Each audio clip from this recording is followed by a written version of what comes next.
በስመ አብ ወወልድ ወመንፈስ ቅዱስ አሐዱ አምላክ ሰላም ጤና ይሃበለይ ክብራት ተኻተልቲ መደባትና ደሓን ደቀኒኻትኩም ክሳዛ ሰዓት እዚያ ዛዓለት እዚያ አጽኒሑ ነዝቃለ ዚክን ማሃር ዝፈቀደልና አምላክ ቅዱሳን ይኽበር ይመስገን ለማዓልቲ መበል 12 ክፋል ጸሎተ ቅዳሴ ሰማያዊ አምልኮ አምድር ኢልና ጀመርናዮ ትምህርትና ጸሎተ ቅዳሴና ክንደየና ይዛአክል ዓብይ ምዃኑ መጽሐፍ ቅዱሳዊ ምዃኑ ሰማያዊ አምልኮ ቅዱሳን መላእክቲ ቅዱሳን ጻድቃን ሰማዕታት በነፍስ ምስ አምላኾም ቅዱስ እናበሉ ሰማያዊ ምስጋና ዘቀርቡሉ ምሳሌ ምዃኑ ንሕና ድማ ናኡ ንኽንኣትንልና መዱ ዓብይ ናይ አምልኮ ጸሎት ቅዳሴ ምዃኑ ርኢና ንኡውን ብሰፊሑ ኣብ ውሽጢ ዘለዉ ትሕቶታት ናተኸታተልና ኢና ዘለና نلوم معلتي مسقداسينا بحبار زخيد حدا عبي ነገር ለሱን ጸሎተ ዕጣን ተባሂሉ ዝፍለጥ ዕጣን እንታይ እዩ መጽሐፍ ቅዱሳዊነቱ ትርጉሙ እንታይ እዩ ዕጣን ቀርብ ከሎ እንታይ ከይባሃል ወይ ድማ ጸሎተ ዕጣን ከመይ ዝጽለ ንሕና ብኸመይና ክንርድኦ ዘለና እንታይ እዩ ረብሑ ዝብሉ ተወሰኑ ነጥብታት ክንርኢና አምላክ ቅዱሳን ንኹላትና ምስጢር ጥበብ ይግለጸልና ዕጣን ወይ ድማ ኣብ ጸሎት ነቅርቦ ዕጣንና ዋላ እኳ ክናገር እንታይ ዘይከኣለክ አንደበት ተውፂኻ ማና ግን ዓሚቕ ጸሎት ዝሓዘ ቅዱስ ስርዓት እዩ ኢልና ክንርድኦ ይግባአና ዓሚቕ ጸሎት ኣለዎ ናብ እግዚአብሔር ዝዓርግ ጸሎት እሱውን ጠቅሊሉ ዝሕዞም ሰለስተ ነጥብታት ክንርኢ ንኽእል ኢና ሓደ እግዚአብሔር ልዑል እዩ እግዚአብሔር ክቡር እዩ እግዚአብሔር ቅዱስ እዩ እግዚአብሔር ጥዑም እዩ ክንብል ከለና በፍሉይ መዓዛ ዝኾነ በጥዑም ሽቱ ዝኾነ ንአምላኽና ንእግዚአብሔር ትኪ ዘለዎ ዕጣን መስዋዕት ገርና ነቀርብ ካልኣይ እዚ ዕጣን እዚ ጸሎት ልመና ኮይኑ ለላዕሊ ክወጽእ ከሎ ክንሪኦ ከለና ጸሎትና እውን ከምኡ ኣብ ቅድሚ እግዚአብሔር ተቀባልነት ከም ዝህልዎ ንጹህ ዝኾነ ጸሎት ንጹህ ዝኾነ ልመና ኣብ ቅድሚ እግዚአብሔር ተቀባልነት ከም ዘለዎ ንጹህ ዝኾነ ልቢ ኣብ ቅድሚ እግዚአብሔር ተሰማዕነት ከም ዘለዎ ንሪኤሉ እግዚአብሔር አምላኽ ጸሎትና ይሰምዐና እንትን ከለና በደል በዲልና ኃጢአት ኣብ ሰራሕናሉ ሰዓት እውን ንስሓ አቲና መሐረና ክንብል ከለና እውን ምሕረት ንቅበለሉ ናይ ሰብ ምሕረት መርከቢ ምኽንያት ምዃኑ ጸሎተ ዕጣን ክንርዳእ ንኽእል እዚኦም ሓደ ብሓደ ክንሪኦም ንኽእል ኢና ሓደ ምስጋና አምልኮ እግዚአብሔር ቅዱስ እዩ እግዚአብሔር ልዑል እዩ እግዚአብሔር ክቡር እዩ ፍሉይ ዝኾነ መዓዛ ዘለዎ ዕጣን የልዮ እዩ ዝብል ደቂ ሰባት ዘይኮኑ ሰሪዖሞስ ከም ተደጋጊምና ንሪኦ ዘለና መጽሐፍ ቅዱሳዊ እዩ ቅዳሴና ክንብል ከለና ጸሎተ ዕጣንና እውን መጽሐፍ ቅዱሳዊ ምዃኑ እንምልከተሉ ጎይታ እግዚአብሔር አምላኽ ንሙሴ ህዝቢ እስራኤል ከምልኹሉ እግዚአብሔር አምላኽ ስርዓት ሰሪዑ ነበረሞ ካብቶም ስርዓታት ሓደ እቲ ጸሎተ ዕጣን ተሰርዓሉ ስርዓት እዩ ዘጻት እስራኤላውያን ካብ ግብጽ ዝወጽሉ መጽሐፍ ወይ ከዓ ዝወጽሉ ታሪኽ ዝተረኸልና መጽሐፍ ዘጻት ምዕራፍ 30 ቁጥሪ 7 ክሳብ 8 ክንከይድ ከለና እግዚአብሔር አምላኽ ኣብቲ ቤተ መቅደሱ ብፍሉይ አገልግሎት ክህነት ከገልግል ንአሮን ከም ዝሾመሉ ይነግሮሞ ንሙሴ ድሕሪኡ አሮን ክገብሮ ዘለዎ ኣብ ጸሎት ምቕራብ ሰዓት ንግሆ ከምኡውን አጋምሸት ኩሉ ግዜ እዚ ጸሎተ ዕጣን እዚ ከቀርብ ከም ዘለዎ ጥዑም ዝጨነው ዕጣን ይዕጠን ይዝብል ትንግሆውን እቲ አጋምሸትውን ስለዚህ እግዚአብሔር አምላኽ እዚ ክቦም ከሎ ንውልድ ወለዶ ዳንበር ንአሮን ንበይነ ነበረን ደቂ አሮን ዝኾኑ ንኸዓጥንዎ ዘየቋርጽ ትክና ተከየ ዘወጽእ ዕጣን ንውልድ ወለዶ ንእስራኤላውያን ዝተውሃቦም ንእግዚአብሔር ከምልኹሉ እዩ አምልኾ እግዚአብሔር ክገልጹሉ እዩ እግዚአብሔር ቅዱስ ምዃኑ ክገልጹሉ እግዚአብሔር ልዑል ምዃኑ ክገልጹሉ ናይ አምልኾ መፈጸም ተገይሩ ነቶም ህዝበ እግዚአብሔር ተባሃሉ እስራኤላውያን ብሙሴ ገይሩ ዝተውሃቦ እዩ ካህነ አሮን ከቅርቦ ብዝተኣዘዘ መሰረት መበገስ ሕጊ ሓጋጊኡ መን እዩ እግዚአብሔር አምላኽ እዩ ነዚ ዘጻአት እዚ ኣብ ተግባር ክውዕል ንረኽቦ ኢና ከምቲ እግዚአብሔር ዝኣዘዘ ድማ ኣብኡ ምዑዝ ዕጣን ዓጠነ ይብል ምዕራፍ 4 ዘጻአት ክንከይድ ከለና ቁጥሪ 27 ቁጥሪ 34 ዘለዉ ሓይለ ቃላት ከምዚ ይብሉና ከምቲ እግዚአብሔር ዝኣዘዘ ድማ ኣብኡ ምዑዝ ዕጣን ዓጠነ ብድሕሪኡ ነቲ መራኸቢ ድንኳን ደመና ሸፈኖ ነቲ ድንኳን ድማ ክብር እግዚአብሔር መልኦ ይብል ስለዚህ ዕጣን ክዕጠን ከሎ እግዚአብሔር አምላኽ ንበረከት ንባርኾት ህዝቡ ይርከብዩ ክብር እግዚአብሔር ይመልዩ ንምንታይ ነቶም ዝቅድስዎ ዘለው ነቶም ዘመስግንዎ ዘለው ነቶም ክብሪ ዝህብዎ ዘለው ከኽብሮም ከልዕሎም ኣብ ቅዳሴ ሰዓቱ እውን ነቶም ዘቀድሱ ዘለው ነቶም ቅዱስ እግዚአብሔር ናውን ዝጽውዕ ዘለው አገልገልትን ተገልገልቲ ምእመናንን ኩሎም ክብሩ ክመልኦም እግዚአብሔር ቅዱስ ዕጣን ኣብ ዝዕጠነሉ ሰዓት ኣብቲ ናይ ቅዱስ ስፍራ ወይ ድማ ዕጣን ዝዕጠነሉ ዝነበረ ድንኳን ክብሩ ክመልእ ከም ዝንረአ ዝነበረ ዘጸአት ምዕራፍ 4 ቁጥሪ 27 ቁጥሪ 34 ዘመ ዝጠቀስናዮም ኃይለ ቃላት ነረክብ ከምዚ ኢሉ ይቅጽል እግዚአብሔር አምላኽ ነቲ ዕጣን ኣዝዩ ዝብህጎ ምዃኑ ኣብ ግዜ ሙሴ ጥራሕ ኣይኮነን ድሕሪ 600 ዓመት እውን ኸይድና ክንርኢ ከለና ሙሴ ኢሳይያስ ነብይ ኣብ ዝነበረሉ ዘመን ትንቢተ ኢሳይያስ ምዕራፍ 43 ቁጥሪ 24 እግዚአብሔር አምላኽ ንህዝበ እስራኤል ቁጥዑ ክነግሮም ከሎ ወይ ድማ እግዚአብሔር ዝሓዘነሎም ምኾኑ ክናገረው ከሎ ንእስራኤል ከምዚ ይብሎ ጥዑም መዓዛ ዘለዎ ዕጣን ቀረፋ ብገንዘብ ኣይዓደግካለይን ይብል እግዚአብሔር አምላኽ እዚ ኣይገበርካለይን እሱ ምግባር ነው አምልኾ መሃብ ምዃኑ ይገልጽ እሞ ኳድአስ ይብለሎ ኳድአ በኃጢአትካ ሸኽሚ ኮንካኒ ይብል እግዚአብሔር አምላኽ ንእስራኤል ይኹም ኢልዎ እስራኤል ተባሂሉ ዝተጸውዐ ህዝብ እግዚአብሔር ተባሂሉ ዝነበረ እስራኤላውያን ብምልኦም እዩ ኣብ ዘመን ኢሳይያስ ነብይ ይብድልዎ ስለ ዝነበሩ ንኡ ክሐጉሱ ዝኽእሉሉ ሓደ እንታይ ንዋር ዘርኤና ኣብዚ ዕጣን ንኡ ክሐጉሱ ይቅረሞ ኳድአ ሸኽሚ ከም ዝኾንዎ ክነጻጽር ከሎ ብንተነጻጻሪ ማለት እዩ ሸኽሚ ምዃንን ኣብ ቅድሚ እግዚአብሔር ዝሐጉስ ስራሕ ምስራሕን ዕጣንን ኃጢአትን ይዘርነጻጽር ዘሎ ማለት ስለዚህ ዕጣን ንእግዚአብሔር መቅራብሲ ንእግዚአብሔር ባህምባል እዩ ናይ ጽድቅ ስራሕ እውን እዩ ንእግዚአብሔር ዝቀርብ አምልኾ ምዃኑ የርኤና ተመሊስና ናብ ዘጸአት ክንመጽእ ከለና ሓደ ክንዝክሮ ዘለና ዓብይ ነገር ኣሎ እዚ ዕጣን እዚ ክቀርብ ከሎሲ ንኻሊእ ሰብ ንኻሊእ አካል ከይቀርብ ጽሩይ ቅዱስ ጥዑም ዝጨነው ዕጣን ግበሮ ይብሎ እቲ ጥዑም ጨና እናበለ ዝጅምሮ ትእዛዝ እግዚአብሔር ንሙሴ ዝሃቦ ቁጥር 34 ቁጥር 7 ኢና ነርና ከመ በገሲል አሮን ከዓጥኖም ዘሎ ንግሆን ከምኡውን አጋምሸ ሕዚ ድማ ቁጥሪ 34 ክንከይድ ከለና ንረኽቦ ታይ ዓይነት ዕጣን ክኸውን ዘሎ ጽሩይ ቅዱስ ጥዑም ዝጨነኡ ይኸውን ዘለዎ ስኡልካ ይኮነን ትክት ዓጥኖ ማለት ዕጣን ማለት ከም ኣይኮነን ስለዚህ ናይ ባዕሉ መቅረብ ኣሎ አበይ ዝቀርብ እንተልና ድማ ኣብ ቅድሚ ታቦት ኪዳን አንብሮ ይዝብሎ ኣብ ቅድሚ ታቦት ኪዳን ኣብ ቤተ መቅደስ እዩ ዝኣቲ ዕጣን አበይ ይፍጸም እንተልናስ ኣብ ቤተ መቅደስ እዩ ብመን ይፍጸም እንተልናስ ብትካህን እዩ እንታይ ዓይነት ይኸውን ዘለዎ ጥዑም ጨና ጽሩይ ቅዱስ ይኸውን ዘሎ ፍሉይ ይኸውን ዘሎ ምስ በለ ወረድ ኢሉ እንታይ ይብል መስልኩም በዛ ቃመማ እዚ ዝተዳለው ዕጣን ንኣኻትኩም ኣይትግበሩ ንደቂ ሰባት ክገብርዎ ንኻሊእ ስራሕ ክውዕል ንኻሊእ ንገዛ ክውዕል ዕጣን ኣይተኣዘዘን ኣይተፈቀደን ኣይተሓንገገን እኳ ኣይትግበሩ ተባሂሉ ተኸልኪሉ እዩ ንእግዚአብሔር ዝተቀደሰ ይኹነልኩም ተባሂሉ ንእግዚአብሔር ጥራሕ እዩ ንኣምልኾ ጥራሕ ዕጣን ዝቀርብ ንገዛ መዓዛ መሸተተ ይኮነን ንኣምልኾ እግዚአብሔር ዝቀርብ ንጸሎት እዩ ዝቀርብ ንቅዱስ እግዚአብሔር ጥራሕ እዩ ዝቀርበሉ ዝጥዑም መዓዛ ዘለዎ ዕጣን እዚ ግልጽ እዩ ሕቶ የብሉን ሕማቅ ልምድታት ሎምሎሚ ኣትውለው ኣብ ገዛኻ ጸሎት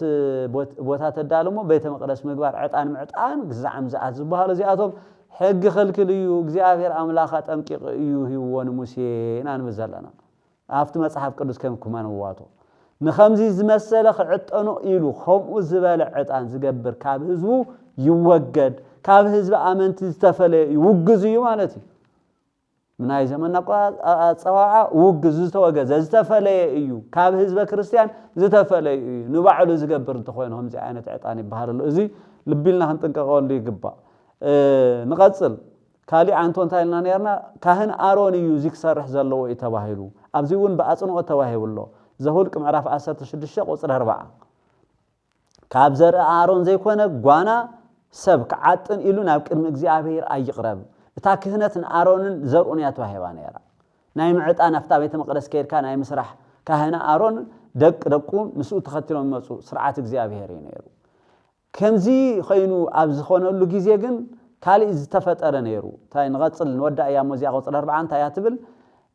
كابزر آرون زي كونه قوانا سب كعطني لنا بكرم እግዚአብሔር يقرأ انت قرب جنا خم قرين كم ساعتون كونيو زي ندك إسرائيل مذكرتها يخون إلو تتصحيفون رخو زتصل زهولك دك قرين تأيوم غيرهم انتلنا زرهم ليواو يعني يوم أفت بيتك هنا تكابي يوم سرحو قلنا أفت بيت مقدس نايم أتاو سلطان كم آرون أيتوهابتهم دحر قبل علم موسى قبل على آرون يعمصوا قبل علم موسى آرون بمعماصهم نحنا خنقور زين خن تخوينا أنا نسخاتكم بينكم ديكم إلهم يمصوا دحر تاريخ سفيح معرف 10 شدش خمسة لوانا نبو قرآن قراتنا زين سمع سلنا هذا يجي خم ملكاتاتنا رأينا أنا خزي جورو كل قدسي لميم زل على اللهم حزب كل حزبس كل حزب زي قدسي لميم تبقيسهم دقيقة قاري بار أفت ساعات نسو داتان أبيرون زبالو نيرهم زيهم كلهم كوينهم بحدا عمتو كلتميتن حامسان مسؤوم زعمتو سبات على علم قبل علم سين آرون عمتو بارستن عمان كم زملكتو نمن كم زقبل እግዚአብሔር ተመልከቱ በሉ እግዚአብሔር አምላክ ቀጽዖም ዳታን አቤሮን ደቂቅ ቆሬ ሁሉም መሬት ተሰንጥቃ ወሒጣቶም ዝብል ቃል ይናረክ አብዙሽ ጥዚ መሬት ተሰንጥቃ ወሒጣቶም ከላ ግን ህዝብ ጎኖም ዝነበረ ከይጠፍ ሙሴን አሮንን እግዚአብሔር ለመንዎ ረሓቁ በልዎም በሎም ረሓቁ ነአቶም ስዋሓጠቶም ትዝተረፈ ህዝብ ድማ ነዚ ህዝብ እዚ አወዲኹም ወይሎም ኣብ ልዕሊኦም ክግረምሩ ጀመሩ እግዚአብሔር አምላክ ድማ ክቀጽዖም قصعات جمرة أبزق قصعات زيا بقلطافة زهولك معرف 10 شد شينا أنا وقع لنا قصر 40 شد شمس 40 شوم من كنا نبكلنا لوه زنبره موسى نآرون صويعو كاب እግዚአብሔር ቁጣ ወሪዱ ማዓት ጀሚሩ ይሞ ጽራኻ ወሲድካ ካብ መሰውይ ሓው ግበረሉ እጣን ከ እትወሉ ቀልጥፍካ ድማ ናብቲ ህዝብ ኺድሞ ሓጢአቶ መሰስር የሎም በሎ ኣብ ልዕሊኦም እዮም ዓሚጾም ናይ ሎም ካህናት ንኸውን ነርና ከም ደም ገርና ኣብ ልዕሊና ንዛዓመ ሓው መጽያት ብላዕዮም ዳመ በልና እምበር ኳዳስ ብመንግስቲ ብኻልኦትን ከነጭዮም ሓሰብና እምበር ንመልከቶ ኣብ ልዕሊ ሙሴ ዓሚጾም ደቂቅ ቆሬ መሬት ሰንጢቃ ወሒጣቶም ናርአይቶም ካልኦቱን ክዕምጹ ክጅምሩ ከለው እግዚአብሔር ክቀጽዖም ክብል ከለው ሙሴ ግን ንሙሴ ንአሮን ንዓዳ ጸልየሎም ለምነሎም በሎ ክልምን ከለው እንታይ ግበር ይዝበሎ ጽና ሒስካ ጽና ማለት ዝዕጣን ዝዕጣነሉ ማለት እዩ ዕጣን ካውነ ኦጌርካ አስተስር የሎም ኃጢአት ቅርተ ክረኽበሎ ክወሃበሎም እንታን ስሬት ኃጢአት ክረኹም እንታን ናብ እግዚአብሔር ጸልየሎም ለምነሎም በሎ ይዝብል شعو أرون كعا خمت موسى زبالو صنا وسده نما أخلت حزب دما غوي إنه كعا أتي معات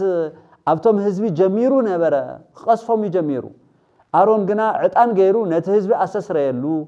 أمونغو موتان هيوان دما قومه اتمعات كعا تخلكله خندز أكل حيلي እግዚአብሔር ዝግለጸሉ ይጸሎተ እጣን ነቶም قصفهم جمير ዝነበረ እግዚአብሔር አምላክ كللا خوينو تعطان زقرب زلو ارونا منغوتم موتان منغوتم هيوان كوينو عطانون تقرب كلو እግዚአብሔር አምላክ ተማዓቱ ከልከሎ ደወበሎ ምሕረት እግዚአብሔር ዘርክብዩ ስሬት ኃጢያ ዘርክብዩ መቅሰፍቲ ዘጥፍዩ ማን ጸሎተ እጣን ስለ ጸሎተ እጣን ኢና ነው ገዘለና ናይ ለማዓል ትምርተና ባር ተመሳሳሊ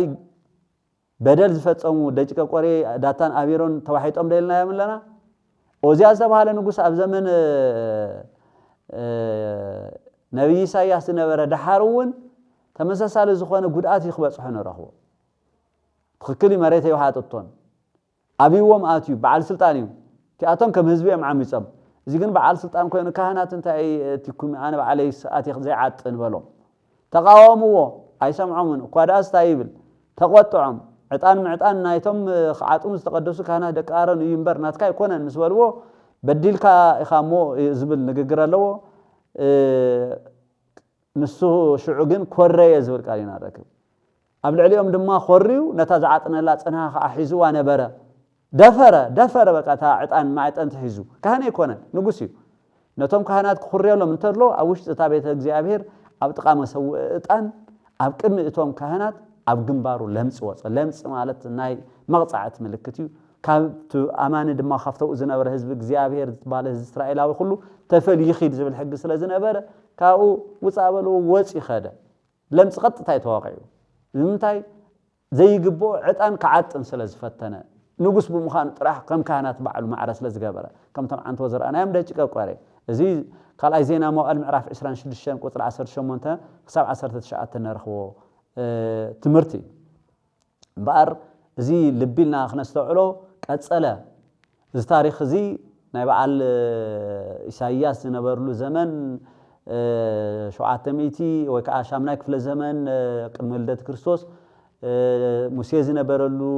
زمن 14 كفل زمن قدم ولدت كريستوس رينا يدلنا ببشمونت عامه فلالاي دحر شمونت 100 عامه ون غويتا ولد بزنبرلو زمن ون زكرياس كاهن ناي آرون زر زلو يزبل قدس لوقاس وانجيلو خصحفلنا كله لوقاس وانجيلاوي صحفلنا معرف حدا خاو قصر 5 جميرنا خلينا نوكلنا بزعبا ود آرون كاهن وكا تولد آرون زلو كاهن زكرياس صلوته حيزو عطان بصحو سرعات كهنات يزبلو سرعات كهنات مالت عطان زعاطنو كهنات بترؤم كم زبعدنا زغبر ناتو ترا خوينو ناي معطان نا بيت مقدس اتيو صلوتن تقرب نا هزو سريت حاتيات كوهب لمنا خقرب ناي بعلون صلوت خقرب عطان حيزو مسو حيزو ابز قربلو صلوتن عطانن بحدي عطان مسوات غيرو خقرب كلو وكعت عطان كتكخ كلو بتعطان املاخو خملخ كلو انتي يقرب نيرف ساعات نسو صلوت لما تم هزو بوغنوم صلوت يقربو نبرو يبل ابز ساعات زي امبار بوغن اتي مسوئي عطان زلو بوتا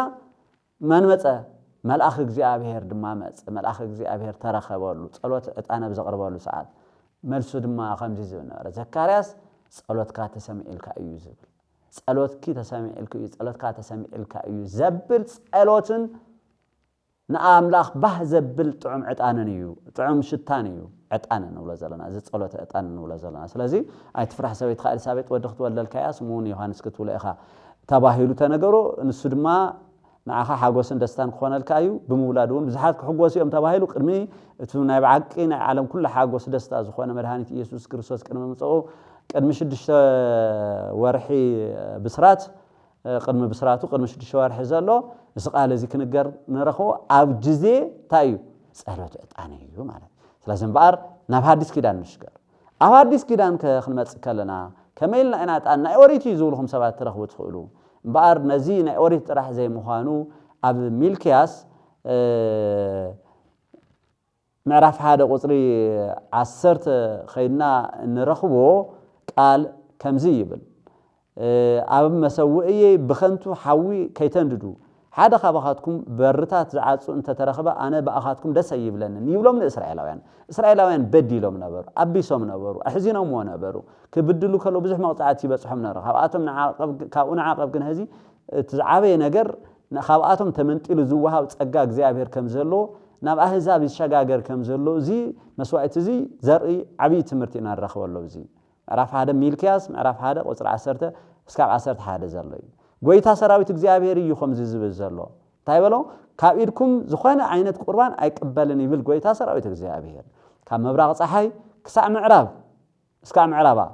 አማ አኸል አህዛብ ስመይ ዓብይ ክኸውን እዩ ካብ እስራኤላውያን ወፃይ ኣብ ዘለው ማለት እዩ ማዓሲ ዝኸውን እዚ ፍሉጥ አማ አኸል አህዛብ መቸም እግዚአብሔር ስሙ አይተጸውዕ ነፍት ዘመን ነሱ ኣብ ኦሪት ግዜ ተጸውዕ ማዓሲ አይተጸውዕ دحرتنا عالم مدحانيت مدحاني عالم يسوع كريستوس عالم كله بيزا خوينو ممصو دحري حزبنا احزابن حدا زخونو نግዚአብሔር ዝፈለጡ አህዛብ ስለዚህ በአህዛብ ኣብ ማእኸል አህዛብ ስመይ ዓብይ ኸውኒሞ ኣብ ኩሉ በታውን ንስመይ ዕጣን ከዓጥኑ ንጹህ ቁርባንውን ከቅርቡ እዮም ስለዚህ ዕጣን ከዓጥኑ እዮም ተባሃሉ መንየም አህዛብ ካብ እስራኤላውያን ብዝበለጸ እግዚአብሔር ክሰምዑ ምዃኑ ዝመጽእ ዘመን بتنبيت كنجار كله أما أخل أهزاب زخبرة خون يمو يبل قويتا سراوي تجزي أبير تباهلو تزحفو زي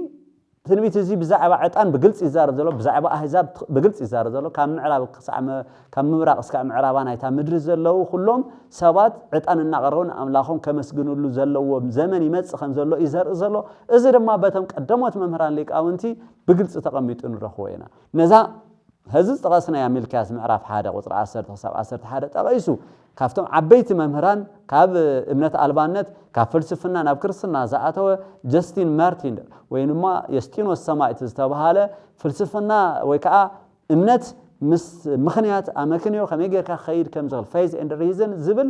እንዶ እኳ ደኣስ ነቶም ቀደሞት በዓል ፕሌቶ በዓል ሰቁራጥስ ዝናገርዎ ዝነበሩ ጥበብ ሓቂ ኮንሱ ኢየሱስ እዩ ዝነበረ ብትክክል ክርስቲያን ተባሂሎም ዋላ ይፀውዑ እምበር ናበለ ብምምሃሩ እንፈልጦ ነቲ ናይ ፍልስፍና ዓለም ድማ በቲ ዝርድኦ ቋንቋ ሎጎስ እንታይ ማለት እዩ ናበለ ዘረድእ ዝነበረ መምህር የስጢኖስ ሰማዕት በመዃን የሮማ ሰማዕትነቱ ተቀቢሉ ሞ ንሓደ ትራይፎ ዝተባሃለ አይሁዳዊ ጎይታ ኢየሱስ ክርስቶስ ኮነቶም ትንቢታት ይፈጽምዎም እናበለ እንተምህሮ መልእክታት ብዙሓት ጽሑፋት ጽሒፉሉ ኣብ ካልኣይ ክፍለ ዘመን ዝነበረ እዩ ቅዱስ የስጢኖስ ሰማዕት ወይ ከዓ ጀስቲን ማርቲር ስለዚ እዛ ምዕራፍን እዛ ቁጽርን እዚ ኣብ በዓላ ጠቂሱ እምበኣር ናትኩም ዝነበረ ኣብ አይሁድ ዝነበረ ኣብ አሕዛብ بتكبر نجزيابير مسوعات خمس غرب عطان كم زقرب تنجرة تنبيتي حزز في السمزلو يلو أبرها ريو أمهيرو إيو سلازي نيابوتاتنا أولادنا نحنا خانو تختلنا جاستين مارتير ويكا يستين والسماء أي فلت انزبل هذا بروتستانتاوي لما عالت مسيو نعي عطانو كأوريتاوي تايلو نسي ونيستينو سن الحردي فريد كارو موخمي غير كاي خان كريستوس كتفولت ايخولو نمنتاي بزوم قداموت ابو حواريانا ابو غيرنا انا نفتم حواريات نخيد بحواريات غيرنا انا كريستوس نرخو ومبر 10 شوي 10 شو تخفل زمن تقوريصنا مسينا يكون سلاز عطان ادلاي اب حديث كيدانون زبل مرتعنا زي زخون زلو مات اب قداسينا زقرب صلوته عطانسي ربحا زلوون واغا زوهبنان እግዚአብሔር ካፍቶም እስራኤላውያን ዝሃቦም ብዝበለጸ ኻባና ቅበሎ ወዱ ሓደ ቤዛ ገይሩ ጥዑም ዓዛ ዘለዎ ሱን ሽታ ገይሩ ሽቱ ንህዝቢ ሁሉ ዘሐጉስ ገይሩ ዝሃቦ ወዱ ቤዛ ገይሩ ዝተቀበለና እግዚአብሔር አምላኽ እዚ ዕጣን እዚ ክነቀርበሉ ባህጉ ምዃኑ የርኤና እዚ ጥራይ ኣይኮነን ጎይታ መድኃኔ ዓለም ኢየሱስ ክርስቶስ ኣብ ዝውለደሉ ሰዓት እቲ ህፃንን እቲ ዘመናት ዘይግድቦን ቡልየ መዋእል ንብሎ እቲ ዘመን زي قدوه وسن زمن زي بلو مجمريا زي بلو قداماوي زخونه ግን ድማ ስጋ በመልባሱ ዕድመኡ ህፃን ተባሂሉ ዝተጸውዐ ኢየሱስ ክርስቶስ ኣብ ዝውለደሉ ዝነበረ ሰዓቱን እቶም ጠቢባን ዝተባሃሉ ናይ ጥበብ ሰባት ዝተባሃሉ ካብ ምብራቕ ዝመጹ አካላት ከምቲ ዮሐንስ አፈወርቅ ዝብሎም እቶም ናቱ ወገናት ዝኾኑ እቶም አመንቲ እግዚአብሔርና ዝብሉ ኸይተቀበልዎ ኸብቅዑ ከለው እምነት ዘይነበሮም በምብራቕ ዝነበሩ ካፋርስ ገጽ ዝመጹ هذا وجن تباهلهم زوجوا بسنة كوكب زوجوا عزنا برسابات جن نوزد ليو خبري انت يخولو كلو خافتم نخبرو زمس وهم حدا عطاني زنبرة ورقي عطان كربيح يزاملو دعمت سنبر نويد ليون يلو تزجلت اللهم تباب እግዚአብሔር አምላክ عطان يدلنا بحديث كيدان حدغو አይበሎምን ስለዚህ عطان يزاملو اليوم ናብ ጎይታ ዘመጹ ኣብ ሐዲስ ኪዳን ናብ ትጻን በመቅራብ እዩ ዝጀመር عطان መስዋዕትና ማለት እዩ بار ماتيوس 21 معراف كل تقصر 11 ازي كابرأينا بزي مسرت ازي غيرنا انا نحنا صلوت اطان انصلي صلوت اطان ناملخو እግዚአብሔር ጥራሕ ዘይኮነስ እንታይና ንብል ዘለና معرግ صلوت ቅዱሳን ወንዩ صلوت ቅዱሳን ምስትዕጣን ይዓርግ ወይ ድማ ምሳሌ ምልክት ሓድነት ናይቶም ቅዱሳን ሰማያውያንን አምድራውያንን ዘሎ ኮይኑ ውን መሃረሉ ኢና نحنا أبزي عطان كنقرب كلنا سماوي ملائكة خمي جيرم እግዚአብሔር عطان كم زقربولو ጸሎት ልመና ድማ ናይ ቅዱሳን مسو خم زهبو سريت حاتيات زرخو ቅዱሳን كم نفلت كله حزر ما حاتيات بزأبسنا قصري ጸሎት عطان كقربلنا كله እግዚአብሔር محرتو خم زوردلنا خفت زمعاتون كم زكلاخلنا نت ጸሎት عطان وكانت عطان كنردو ادلاي እዩ እዚ ኣብ ግምት ውሽጥ አቲና ኢና ቅዳሴና ጸሎት ንጸልይ ዘማሪ ዳዊት ከምዚ ይብል መዝሙር 141 ቁጥር 2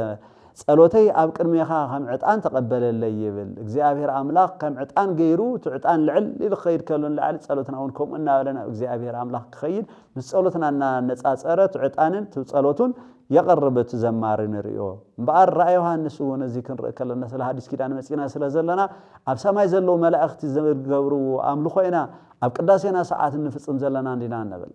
እግዚአብሔር አምላክ ቅዱሳን መላእክት قدسوا وكلو خملخوا وكلو ቅዱስ እንትብሉ ከለው ጸሎተ ዕጣን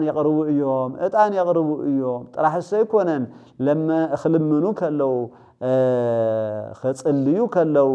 ምእንቲ ደቂ ሰባት ጸሎቶም ከቅርቡ ከለው ድማ ምስቲ ዕጣን ናይቶም ቅዱሳን ጸሎት ሒዞም ከም ዘቅርቡ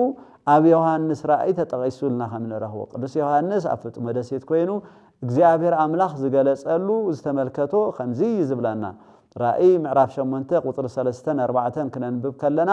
መልአኽ መጸሙ ወርቂ ጽንሃ ሒዙ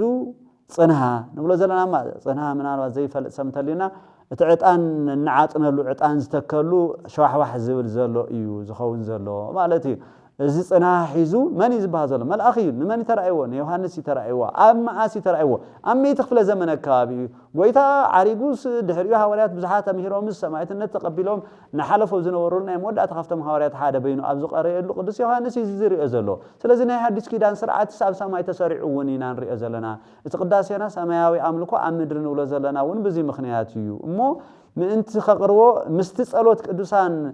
ምስቲ ኩሎም ቅዱሳን ጸሎት ወሲኹ ከቅርቦ ከዓ ብዙሕ ዕጣን ተዋሃቡ ናይ ቅዱሳን ጸሎት ምስቲ ዕጣን ኮይኑ አምላኽ ቀርም እንታን ዕጣን ተዋሂብዎ እዚ ዝብል ዘሎ ቅዱስ ዮሐንስ ዝተመልከቶ በራእይ እዩ ኣብ ሰማይ ዘሎ ስርዓት እዩ ዝነግረና ዘሎ ትክት ዕጣን ከዓ ይብልቅጽል ትክት ዕጣን ከዓ ምስቲ ጸሎት ቅዱሳን ኮይኑ ካብ ኢደት መልአኽ ናብ ቅድሚ እግዚአብሔር ዓረገ እግዚአብሔር አምላኽ ዝኸበረን ዝተመስገነን ይኹን ምኽንያት ድሕነትና እዩ ዝደሊ እግዚአብሔር ምኽንያት ምሕረትና እዩ ዝደሊ እግዚአብሔር ምስቲ ዕጣን ኮይኑ ምስቲ ዕጣን ናይ መልአኽ ናይ ጸሎት ቅዱሳን ኩሉ ውኩፍ ኮይኑ ኣብ ቅድሚ እግዚአብሔር ይቀርብ እግዚአብሔር አምላኽ ድማ ነቲ ጸሎቱ ይሰምዖ ምሕረት ይህቦ እግዚአብሔር ድማ ርህሩህ እዩ ኣብ ቅድሚ እግዚአብሔር ክበጽሕ ዝኽእል ጸሎት እንተልዩ እግዚአብሔር ራእይ እዩ እግዚአብሔር ሰማዕ እዩ ሞ ቅዱሳን መላእክት ኳስ ናይቶም ቅዱሳን ጸሎት ምስምንታይ ገይሮም እዮም ዘቅርቦ ምስ ዕጣን ጸሎት ዕጣን ኣብ ቅዳሴና እምበር እዚ ቆላሕ ንበል ቶም ካህን ዕጣን ውስጥ ከቢሎም ክብል ከለሲ ሽታ ጨንና ዘሎ ጥራሕ አይኮናን ክንሓስብ ዘለና ናብ ሰማይሲ ጸሎተይ ምስዞም ናይ ካህን ዕጣን ናብ ቅድሚ እግዚአብሔር ይቀርበል ኦ ጎይታይ መዓረይ ተቀበል ናተይ ጸሎቱን ምስ ዝዓርግ ዘሎ ጸሎት ዕጣን ገይርካ ከምኡ ገይርካ ተቀበልና ከም ተዘማር ክንዘመር ይዝግበአና ከነስተውዕለለና ልብ ክንብለለና ኣብ ቅዳሴ ሰዓት ዝቀርብ ጸሎት ዕጣን እዚ ዝመስል ምዕራፍ 5 ምልስ ክንብል ከለና ወነብዚ ተመሳሳሊ ቶም 24 ካህናተ ሰማይ 4 እንስሳ ዚአቶም ኩሎም ነቲ መጽሐፍ ዝወሰደ ዝበልዎ ነቲ ዝተሐረደ በጊዕ ነቲ ህይወት ዝመለሰልና በጊዕ ንመድኃኔ ዓለም ክርስቶስ ነቲ ዝተገረፈልና ጎይታ ኣብ ዘመስግንሉ ሰዓት ብግንባሮም ተደፊኦም ይሰገዱ ይብል አምልኾኦም ኣብ ዝፍጽሙሉ ሰዓት ነብስ ወከፎም ከዓ መሰንቆን ዕጣን ዝመልአ ጽዋዕ ወርቅን ሒዞም ነበሩ እዚ ድማ ጸሎቶም ቅዱሳን እዩ እናበለ ነቲ ዕጣን ዘቅርብዎ ዘለው ብጸሎት ቅዱሳን ጸሎት ቅዱሳን ብዕጣን መሲሉ ከቅርበልና ንረኽቦ ስለዚህ ኣብ ቅድሚ እግዚአብሔር ዝቀርብ ዕጣን ማለት እቲ ጸሎትና እዩ ዝኸውን ዘሎ ጸሎትናን ዕጣንን ዝተኣሳሰሩ እዮም ኣብ ቅድሚ እግዚአብሔር ቀርባን ድማ ይኾኑ ዝብል ልብልና ክንሕዞሞ ናፍቲ ናይ ቅዳሴና ቦታ ንእተ ጸሎት ዕጣን እዚ ዝመስል ካበልና እንታይ ይገብር ተካህን ኣብ ዝሓለፈ እንታይ ዝብልና ደውቢልና ነርና ስግዱ ለእግዚአብሔር ተባሂልና በእንተ ቅዱሳት ፍታት ዘወል ተጸልዩ በእንተ ቅዱሳት ተጸልዩ ስለ ሁሉ ነገር ዓለም ምድሪ ፍሬ ዘርኢ ቀላያት ኣብ ሕርቲ ዚአቶም ሁሉም ተጸልዩልና ነተነሳ በጸጋ መንፈስ ቅዱስ ተለብስና እምበር ንላዓሊልና መሰረት ሐዋርያት ቅዱሳን ይኹም ተመስሪትኩም ተባሂልና ተመስኪሩልና ካብዚ ንድሓር መስአተና ዘሎ እዩ ዝእዘዝ ትክክል ናይ ጉያ ስለ ዘሎ ዝጸሎት ዕጣን እንተቅርብ ከሎ ተካህን ወይ ድማ ኤጲስቆጶስ ኣብ ሰዓት ሱ ጳጳስ እንተሊት ጳጳስ ኤጲስቆጶስ ቆመሳት ከምኡዮም ዘቅርብዎ ተዘይኮይኖም ከዓ ባዕልቱ ዝቅድስ ዘሎ ካህን እተን ሓሙሽተ ዝኾና ፍርያት ዝኾና ዕጣን የዳለ ሓሙሽተ ዕጣን የዳለሞ ዚአተን ናይ ባዕለን ወፍታ ሰዓት እንሳ ሰለስተ ዝኾና ይኸቅርብ ግን ቅድሚኡ አፍተን ዕጣን አፍት ማህቶት እውን መብራህቲ ዝዘውረሎ ብርሃን ብሩህ ብዙሕ ናይ ባዕሉ ትምህርቲ ለወስውን ባዕሉ ዝኸአለ ንዚአተን ድማ ነዚ መስዋዕቱ እውን ነዚ ዝቀርብ ሕብሽትን ወይነን እውን እግዚአብሔር አምላኽ ንኽባርከሉ ጸሎትና መቅራብ ይጅምር እንታይ እናበለ ይጅምር ኦ እግዚአብሔር አምላኽ ይልምነካ ንማልደካ ነለኹ ቁርባን አቤል ፍቁርካ መስዋዕት ሄኖክን ኖህን አብርሃምን እዚኦም ኩሎም ሪና የምና ቅድሚ ሕዚ መስዋዕቲ አቤል እንታይ ከም ዝመስል መስዋዕቲ ሄኖክ ኖህ ዓቢ መስዋዕቲ ከም ዝኾነ ንአቶም ከም ዝተቀበልካ ይብል አቀጽለ ቢል ዘኸትሎ ግን እንታይ እንዮ ዕጣን አሮን ዕጣን ካብ ማዓስ ይጅምር ዘሎ ካብ አሮን ይጅምር ካህን አሮን ስለዝኾነ ካብ ዕጣን አሮንን ሳሙኤልን ዘካርያስን ኢሉ የተሓዞም ተም ካህናት መስዋዕት ዘቅርቡ ዝነበሩ ሳሙኤል መስፍን ውን ነይሩ ካህን ውን ነይሩ ቀጽሉ እስከ ማዓሲና ንመጽእ ዝረአናዮ እስከ ሐዲስ ኪዳን እስከ ዘካርያስ ይናንሪ ባርና እዚአቶም ክህነት ተቀበል ጸሎቶም ዕጣኖም ከም ዝተቀበልካ ይዝብ ዘሎ ከም ዝሰመረልካ ከም ዝተሓጎስካሉ መልስ ከም ዝሃብካሉ መሓረና እንትብልካ ከም ዝመሓርካሎም ከም ዝረአናዮ መዓት እንትመጽእ ድማ ካብ መዓት ከም ዝኸልከልካዮም ከምኡውን ይብል ነዚ ኢሉ የማዕትብ ናበይ ናፍቲ ዕጣን ነየና አምላክ ነትና ሄኖክ አምላክ ነየና አምላክ ነትና ኖህ አምላክ ነየና አምላክ ነትና አሮን አምላክ ነየና አምላክ ነትና ዘካርያስ አምላክ ለሚኑ ከምናታቶም ግበረለይ ነዚ ዕጣን እዚ ይብሎ ካብ ዝነዓቀ መጽሐፍ ቅዱሳውነት እንታይ አለ ንጹህ ዕጣን እዚ ነዚ ዕጣን ነዚ ንጹህ ዕጣን እዚ ንሕድገት ኃጢአተይ ጥዑም መዓዛ ከም ዘለዎ ጨና ኻባይ ተቀብል ስለበዓሉ በደል ኩሉ ህዝብ ኻውን አናሕሲ ይቅረበል ስለበደሉ መስተስረየሎም ደይልዎ ነይሩ ሙሴን አሮን ከምአ ንባዕሉ ውን ይጽልሎ ንህዝብ ውን ይጽልሎ አሜን ክንብል ይግባና አፍቲ ሰዓት ሰጋጣም ግን እዚ ብውሽጢ ስለዝባል አይን ሰምዖን አምንታይና ነና ሰጊድና አፍቲ ዲያቆን ወይን ይዝብል እንበይኖም እዮም ዝብሉ ግን እዚ ክርዳእና خلሎ ከም ዘሎ ክንፈልጦ ሓደ ሰባት ብግልጽ ይብልዎ እዮም ግን እዚ ከም ዘሎ ቅዳሴና ልብ ንበል ቅዳሴ ሰዓት ዘይርከውን መዓት ሰምዕ خلوና ኢልና ተስፋ ነገብር በዚ ኣብ ቅዳሴና ዝቀርብ ኩሉ መጽሐፍ ቅዱሳዊ ምዃኑ ንመርዳእውን ኢና በደል ኩሉ ህዝብ ኻውና ናሕሲ ንስኻ ብሩኽ ኢኻ ሞ ምስጋና ንኣኻ ምስ ሓደ ወድኻን ምስ መሕያዊ መንፈስ ቅዱስን ይግባ ሎምን ኩሉ ሻዕን ዘለዓለም ዓለም ይብል ብሓደ ወድኻ ምስ ሓደ ወድኻ ባሃዱ ወልድከ ዝሓለፈ ርኢና ኢና ብቲ ዘድሓነና ቤዛ ዝኾነና መድኃኒ ዓለም ኢየሱስ ክርስቶስ ኢና ንምካሕ ብኡ እንትን ምካሕ ከለና ካብ አብን ወልድን መንፈስ ቅዱስን ምሕረት ንረክብ ምስጋና ያቀርበለው ተካህን አሜን ዝብል ድማ ወለዎ ይቅጽል ድማ እግዚአብሔር አብ ይብል ፈልዩና አብ እግዚአብሔር አብ እግዚአብሔር ወልድ ድማ ይብል ይቅጽል እግዚአብሔር ወልድ እግዚአብሔር መንፈስ ቅዱስ ስም ጸዊዑ ሰለስተ አስማት ሓደ አምላኽ ሓደ እግዚአብሔር ሰለስተ እግዚአብሔር የለን እዚ ንጹህ ዕጣን እዚ መብራህቲ እዚ መስዋዕትን እዚ ጸሎትን ተቀበል ነዚ ጸሎት ነዚ ዕጣን ነዚ መብራህቲ ነዚ መስዋዕት እዚ ተቀበል ንኣኻ ክብሪና ንቅርቦ ዘለና ዝብርሃን እዚ ስኻ ብርሃን ኢኻ ክትንብል ናትካ ብርሃን ኢና ዝመርሐና ብርሃን ኩነና ክንብል ፀሓይ ዋላ እናሃሎ ልዕሊ ፀሓይ ዝኾነ ብርሃን ካነ ንደሊና ክንብል ነዚ መስዋዕት እዚ ነቅርቦ ለና አማናዊ ስጋ ደም ክርስቶስ ክኸውን ነዚ ዕጣን እዚ ውን ከምቶም ንአሮን ንዘካርያስ ንሳሙኤል ተቀበልካዮም ስሬት ኃጢአት ክትበና ጸሎትና ክትቀበለና ምንታን ናትካ ክቡር ጥዑም መዓዛ ዘለዎ ዕጣን ነቅርበልካ ለና ተቀበል ነዚ ጸሎተይ እዚ ውን ተቀበል ሰለስተ ግዜ ክጸሊ ይግበር ይጽሊ ድማ ስለ ቅድስት ድንግል ማርያም ሕፀና ክቀርብ ከሎ አምላኽ ዘወለድክ ግዜትና ማርያም እዚ ዕጣንና እዚ መስዋዕትና ነዚ ጸሎትና ነዚ መስዋዕትና ናዕርግ ይብል ከምቶም መላእክት ዘዕርግዎ ቅዱሳን ካዕርጉልና ይምሕፀን ማለት እዩ ወጎይታ ንሕድገት ኃጢአተይን በደለይን ንሕድገት በደል ህዝብኻን እዚ ንጹህ ዕጣንን ቁርባንን ካባይ ተቀበል ድሕሪ እዚ ኩሉ ዝሓዘ እግዚአብሔር አምላኽና ምስጉን እዩ እናበለ ናብ ምስጋና ህዝቡን ይቅጽል ነቲ ዕጣን ባሪኹ ናምንታይ የእትዎ ናፍቲ ጽና ናፍቲ ሓዊ ዘለዎ የእትዎ ተንሰለስተ ፍረን አባይትወን ተንክልተ ነናይ ባዕለን ግዜ ኣለወን ክንምለሰን ኢና ንመጽእ ከለና ትእዛዝ ስለ ዘለወን ተንሰለስተ ዕጣን አቅሪቡ ናበይ ዝኸይድ ብሩክ እግዚአብሔር ናምባል ይቅጽልቱ ካህን ንፍቅ ፍላይ ወብሩክ ወልድ ዋህድ ይብሎ ማለት ብሩክ እግዚአብሔር አብ ሀዜ ኩሉ ዓለም አምላክነ ወብሩክ ወልድ ዋህድ እግዚእነ ኢየሱስ ክርስቶስ ዘተወልደ እግዝእትነ ማርያም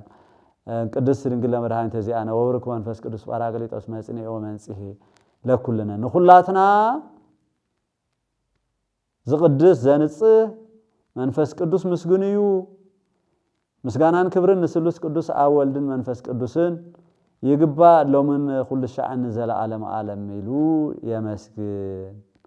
ባር نعم ولن منفس قدس من مسكان ناي كل جزء ولافتو معت أنتم سبحات وكبل سلوس قدس كل مسينا نعم ولن منفس قدس يتمعت أنت صغر عطان مجزاء بهر طرحي مسوات خوين صغروا بعطان زمسجن اجزاء بهر طرحي أملخو سلا زخون عطان ناي أملخو ملكتي صلاتو انت عرقون افتح حدا صلات زملس نعم اجزاء بهري سلازي عطان نعم ولن منفس قدس نبر نخالي نقدسان عطانا يقرب مسغانا نعم ولن منفس قدس يقال ناي أملخو سرعتنا نفصمولو أملخو دما اجزاء طرحي سلازي زعطان زين نعم ولن منفس قدس نابل يزازم مبار قصيلو دما ካብ ክዳውንትኻ ዘውሕዝ ከርቤ ቀንዓት ሰልዮትን ዕጣን ምስ ቁርባን ኣቅርበልካ ኣለኹ እናበለ ጸሎተይ ኣብ ቅድሜኻ ከም ዕጣን ተቀበል ይብል ታናይ አንቶ ዝበልናያ ናይ ዘማሪ ናይ መዝሙር ዘሎ መዝሙር 45 ቁጥር 8 መዝሙር 141 ቁጥር 2 ከምኡውን ዝንጹህ ዕጣን እዚ ንሕድገት ኃጢአቴን ጌጋይን በደል ህዝብኻን ኣቅርበልካ ኣለኹ ኣብ ወልድ መንፈስ ቅዱስ ምስጋና ቅዱስ ስምካ ምሉእን ብሩኽን ይሞ لومن كل شيء عن زلا عالم آمين إني بل ناتقاسة ناي مزمور نقول زلنا تزمر داوود تزمروا وكأتم قالوا مزمران زمروا وزنور خف مسحف قدسنا ناتقاسة تقبل صلوتي بالمسجان وأجن حزون بمنتاج تقلل مسجانا أنا أخايخون اسم بروك وملوء سبحات اسمك من قدوس أول ومنفس قدوس أول ومنفس قدوس لو من زل عالم كل جزء مسجوني خانس مسجانا أنا أخايخون زي عملو خونا قداسي ساعة مسجان زي خالق كونا يغتصل سبحات ملائكة يبل نايتم ملائكة مسجانا هالليلويا مسجانا نجزابير يخوني قدوس قدوسي سلازي بتمنع ملائكة مسجانا دما هزون يغتصل سماوي أملكو أمدرن دينا النايو ملائكتي أب أريام هالليلويا نعم هالليلويا نولدن هالليلويا منفس قدوسن النابلو خمسة مسجن ومسجانا نعاب مسجانا نول مسجانا منفس قدوس يخون سلازي تصلوت أتان تصلوتنا لمنانا خنا قربلو سليت حتى نرخبلو تراح زيكون خم تزبلنا ين إجزاء رما قدوس يخا كبور يخا سلس قدوسنا أخا مسجانا يخون النابل خمتم سرافيل شربيل عنتم رف حمش رأي يوحنس قربنا يوم قدوس النابلو نتحيا ويبقي إن كريستوس مسوعة زقرو أول منفس قدوس النابل تكهن صلوت زقربلو يز صلوت قطعان نقول زلنا يغسل نسجد لام نسجد لول نسجد لمنفس قدوس انزا أحد سلستو انزا سلستو أحدو نسجد لام نسجد لول نعم نسجد نولد نسجد منفس قدوس نسجد حدا تكون سلسته تكون حدا نزخونه نابلا أو كرم እግዚአብሔር أول منفس قدوس سجدان كم زجبا أملخو خم زجبا نايب يمسكر يغسل أوزل عالماوي أملاخ قدماوين دحرواين تنتن فصامن زي بالكاخا بطبو عبي بمغبارو حيال بمخرو بالحاتنيا بحيلو ون صنعيو او كل زلو مس كل ون زنبريو او غيتا بذا ساعات زي امساناخون اما اخلنا وندوبل لبنا انصه نفسنا سغانان منفسنا دما قدس بفلطاتن بزي فلطاتن كاب زغبرنا يو خاب كل حاتياتنا انصهنا ناوشطاويت مغارجا خان ناب كبرتن قدستن ناي زلعالم محدري خان اتتو نبابيت مسوعت برختن كنسوء هذنا نبينايت يا وشطاويت مغارجات بحالن افتا سماويت يا نفتا بيزا كل العالم كوينو غيتا يسوع كريستوس اتيوا زبلا قدس پاولوس اب عبراويان ملأختو ناو انا خناتو نز مسوعت زي مسوعت برخت غيرك هابنا نيناي مسوعتي نزي نبابي تناغاري خناغر زخل مسوعت زي هوت زلو مسوعت زي سغان دمن هوت زلو ملكوت زي تفليو نولو كاملكوت توحدو ايو نولو مالتي امبار زي مسبله دحر زي ثلاثه شعب زريا تاوت مبراتي زحازه دياقون قدميهم سرائي دياقون مصحف پاولوس حيزو مجمريا نفق دياقون امبار تمليسهم بزح غزي نريا زي اون غنا عبيت ختماتات وكا عبيت بيت ክርስቲያናት عبيت بيت ክርስቲያናት ሆነ حدا غزي اغويا اندحر كونكا بوشت وديهم وايم صنحنا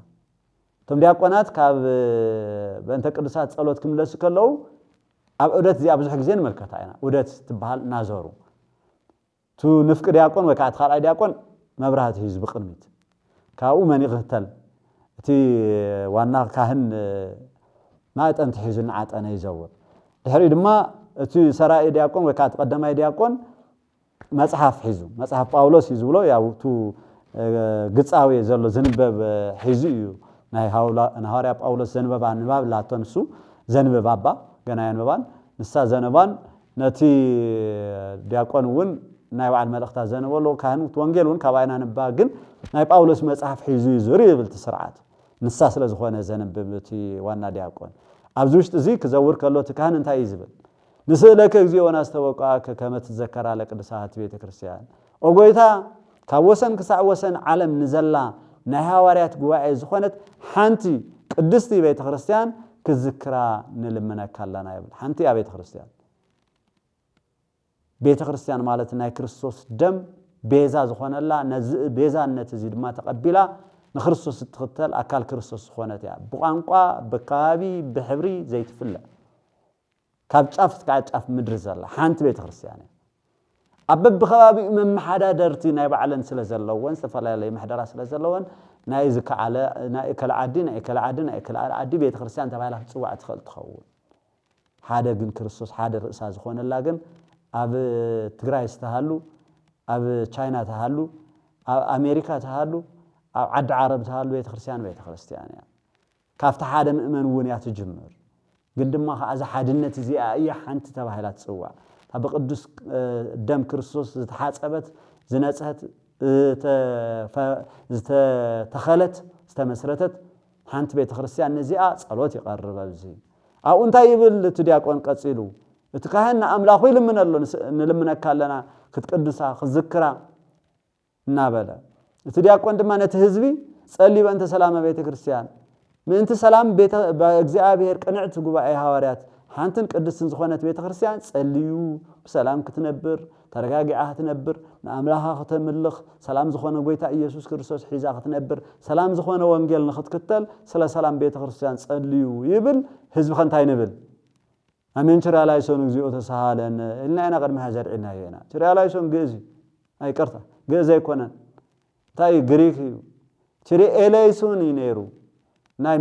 ናይ ቋንቋ ምግልባጣት ሓደ ናብ ዓረብ ክኸይድ ከሎ ካብ ዓረብ ክንምጽኦ ከለና ኢና ትሪያ ገርና ይዝብልዎ ነገር ኣሎ ጸገም የብሉን እሱ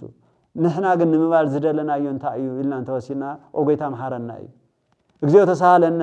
ደርብና በግእዝ ተርጉምናዮ ማለት ይኹነልና ጸሎትና እዩ ጸሎትኩም አምላኽና ትንብሎ ዘለና ስምዓና ተካህና ጸልዮ ዘሎ ጸሎት ስምዓና አሜን ጎይታ ይቅረበለና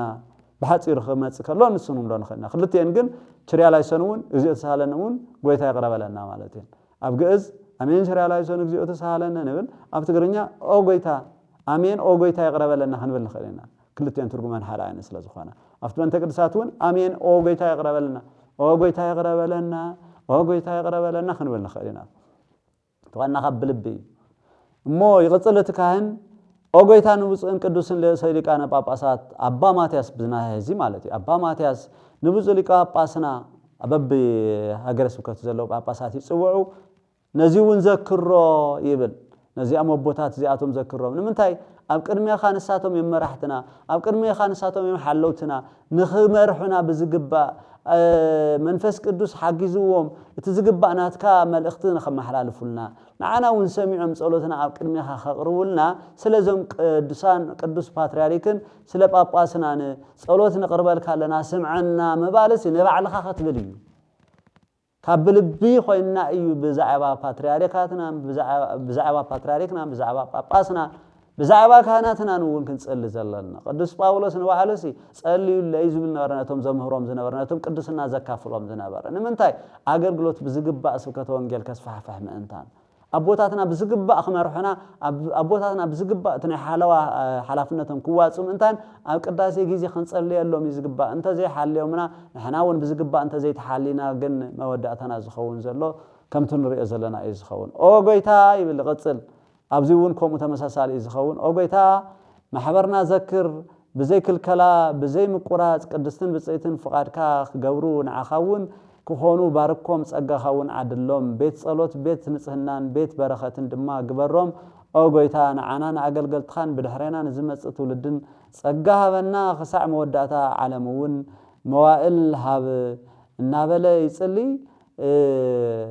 أفتي بنتري سليكنا واباسات صلي بالتدياقون بزعبا إبسكوبوسات بزعبا قساوس ودياقونات صلي بلنا نحن دماتنا أمين تريالايسن يجي السهالة ويدما أوغيتا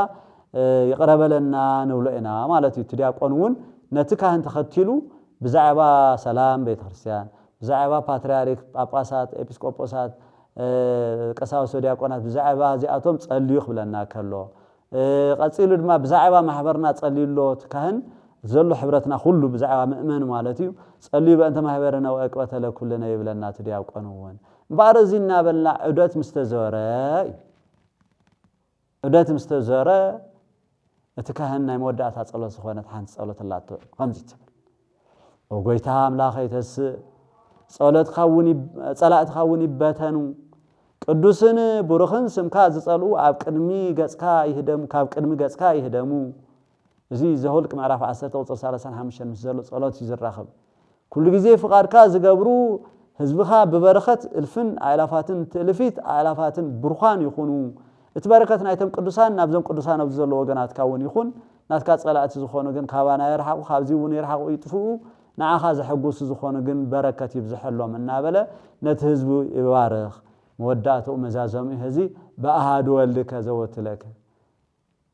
بحد ودخا بتبيزا زخونلنا واغا تخفيلنا يمو كبار واغا خفللنا فقادك خوينو دحنت زهابكانا بحد ودخا بيزا زدحنكانا بخبار واغا سعدقنا نحنا بسمو نغبرو صلوتون كمن سمع قالو غيتا يسوع كريستوس نغيرونا ايمو قال يسوع كريستوس زخنه بسمو نصليلكا نلمنكا زلنا صلوتنا بحد ودخا نقربلكا لنا سمعنا اخا مسغانا مسؤ مس منفس قدوس نعاخا يكون እግዚአብሔር አቢልና انا جميرنامو مسغانا مساب بحد ودخا بشم حد ودخا مسغانا مسؤون مس منفس قدوسن نعاخا نزل عالم لو مطرح زيكون نزل عالم مسغانا يكون يبل ازي زازيمو مسود تي قصيل زلو تنسو يخون تنسو دحري بنت قدسات يكون تنتمص افت تخكلانيا انت خوينو እዚ ጸሎተ ዕጣን ቀሪው እውደት መስተኻየደ እዩ አሜን ትራ ላይ ሰን ግዚኦ ተሳለና ይልና መስወዳና አይቱ ዋና ዲያቆን ተንስ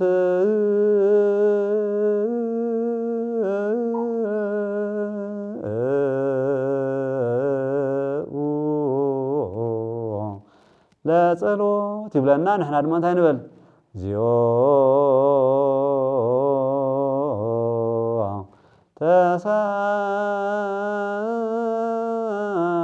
تسالنا او غيتا يقربلنا هزون يقربلنا يا تصلوتنا قصيلوت كان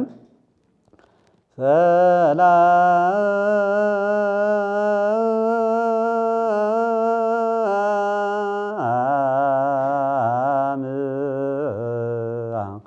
لكل كم تقولنا نحن انتين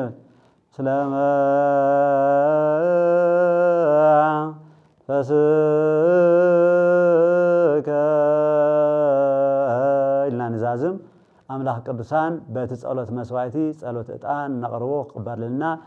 نزازمنا زي يخون له نايلو معلت تمرتنا صلوت ዕጣን يزخون زلو صلوت ዕጣን تقرب ازيهم كلهم نذكرنا خون يقبا حصر متن نابلنا انا نزراربلو زلنا انبر سفيح نغرون متلعلوم زراربنا له بنيشتي ግን እዚ ይመስል ኣብ ቅዳሴ ሰዓት ዝቀርብ ጸሎት ዕጣንና ኣብ ሌሊት ማህለቱን ኣብ ሌሊት ሁሉ ሰዓታቱን ዝቀርብ ጸሎት ዕጣንና መስሪያት ኃጢአትና ንአምልኾ እግዚአብሔር ንአናውን ንሳዓትና ኃጢአትና ይቅረ ተባሂሉ ምሕረት ንረኽበሉ ተባሂሉ ዝቀርብ ምዃኑ ልብልና ክንቅበሎ ይግባ አምላክ ቅዱሳን ከም ኃጢአትና ዘይኮነስ ከምቶም ንቅዱሳኑ ዝተለመኖም نايتم كهناتنا صلوت مسوعة ዕጣን ተቀቢሉ عدنا محرد نهزمنا ونفقر حدنا تعدلنا كم فرح مكرا كل سويرو እግዚአብሔር ሰላሙ ያعدلنا وسوات ለእግዚአብሔር